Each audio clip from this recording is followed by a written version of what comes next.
खूप छान असे धपाटे, एकदम खमंग असे लोण्याच्या गोळ्यासोबत किंवा दह्यासोबत खूपच छान लागतात। चला तर मग या धपाट्यांची रेसिपी बघूया। धपाटे बनवण्यासाठी आपण साहित्य बघूया। 1 वाटी गव्हाचं पीठ घेतलंय। 1 वाटी गव्हाच्या पिठासाठी अर्धी वाटी बेसन आणि अर्धी वाटी ज्वारीचं पीठ।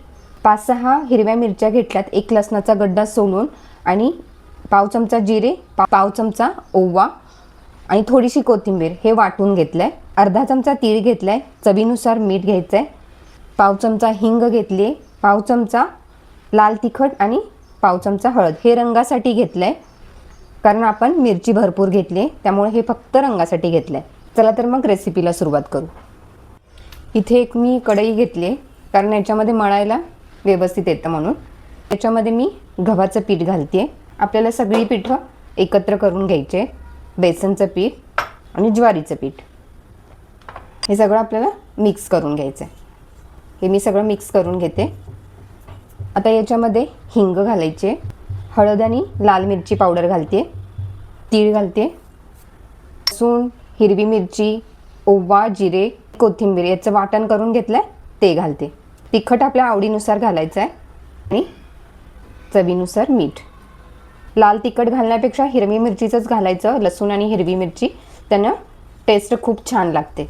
हे सगळं व्यवस्थित मिरची सगळ्या पिठाला लावून घ्यायचे, नाहीतर मग एका साईडला होताना तिखट एका बाजूला लागतं।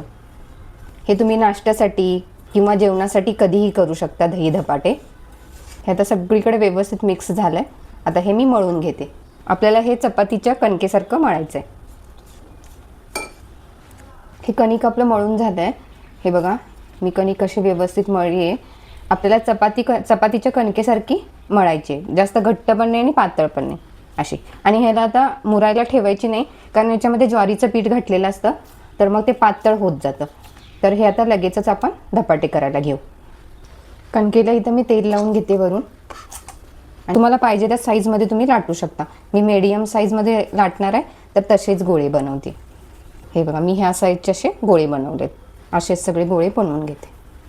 ह्याला गव्हाचं पीठ लावायचं आहे आणि लाटून घ्यायचं आहे। आपल्याला करायचं नाही आहे, ह्याला असंच गोल लाटून घ्यायचं आहे, कारण ह्याच्यामध्ये आपण ज्वारीचं पीठ टाकलेलं असतं, तर ते साईडनं असं तुटू शकतं। जास्त पातळ पण लाटायचं नाही आणि जास्त जाड पण लाटायचं नाही। लाटून घेतलं। आता हे आपल्याला चपातीसारखं तव्यावर भाजून घ्यायचं आहे। तवा चांगला गरम झाला तर याच्यामध्ये मी धपाटा टाकते आणि व्यवस्थित आता असं आपल्याला भाजून घ्यायचं। तुपावर सुद्धा तुम्ही भाजून घेऊ शकता आणि तेलावर सुद्धा। मी इथं तेलावर भाजते। ते असेच दाबून दाबून एकदम व्यवस्थित असे भाजून घ्यायचे असतात। हे बघा छान असे भाजलेत। असेच सगळे धपाटे आपल्याला भाजून घ्यायचे। असाच मी दुसरा धपाटा पण भाजून घेते। मस्त असं भाजलाय बघा धपाटा आपला। असेच मी सगळे धपाटे भाजून घेते। तयार आहेत आपले खमंग असे पटकन होणारे धपाटे। दही सोबत खा किंवा लोण्यासोबत खा, खूपच छान लागतात। नक्की ट्राय करून बघा। रेसिपी आवडली असेल तर रेसिपीला लाईक करा, शेअर करा आणि चॅनलला नक्की सबस्क्राईब करा।